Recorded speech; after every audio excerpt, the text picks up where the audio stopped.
मेरी नई कहानी का नाम है समझदारी। एक समय की बात है जब श्रीवस्ती नगर के एक छोटे से गांव अमरसेन नामक व्यक्ति रहते थे। अमरसेन बहुत ही होशियार थे। उनके चार पुत्र थे और उनके विवाह हो चुके थे। सब अपना जीवन हंसी खुशी निर्वाह कर रहे थे, परंतु समय के साथ धीरे धीरे अमरसेन वृद्ध हो चले थे। पत्नी का स्वर्गवास हो गया था, तो उन्होंने सोचा कि अब तक संग्रह धन और बची हुई संपत्ति का उत्तराधिकारी किसे बनाया जाए।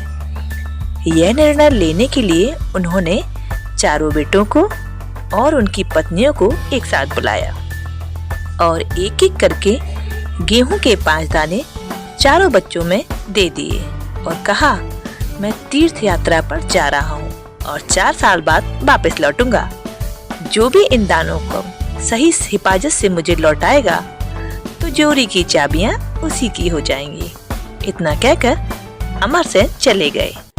पहले बहू और बेटे ने सोचा, पिताजी बुढ़ापे में सटिया गए हैं, 4 साल तक कौन याद रखेगा, हम तो बड़े हैं, धन पर पहला हक हमारा ही है। यह सोचकर उन्होंने गेहूं के दाने फेंक दिए।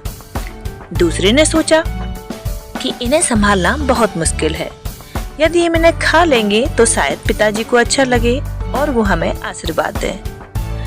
फिर तीसरे ने सोचा कि हम रोज पूजा पाठ तो करते ही हैं, क्यों न ठाकुर जी के मंदिर में रख दिए जाए। चौथे बहू बेटे ने सोचा कि 5 दानों को कहाँ रखे रहेंगे, चलो जमीन में बो देते हैं। देखते देखते वो पौधे बड़े हो गए। हर तरह धीरे धीरे उनमें बढ़ोतरी हुई और 5 दाने 50 बोरी बन गए। 4 साल बाद जब अमरसेन वापस आए तब उन्होंने सबकी कहानी सुनी। जब चौथे बहू बेटे उनके पास गए तो बोले, पिताजी जो आप 5 दाने दे गए थे वो 50 बोरी बन गए हैं, जिस पर आपका ही हक है। यह देख अमरसेन ने फौरन तिजोरी की चाबी सबसे छोटे बहू बेटे को सौंप दी और बोले, तुम ही लोग मेरी संपत्ति के असली हकदार हो।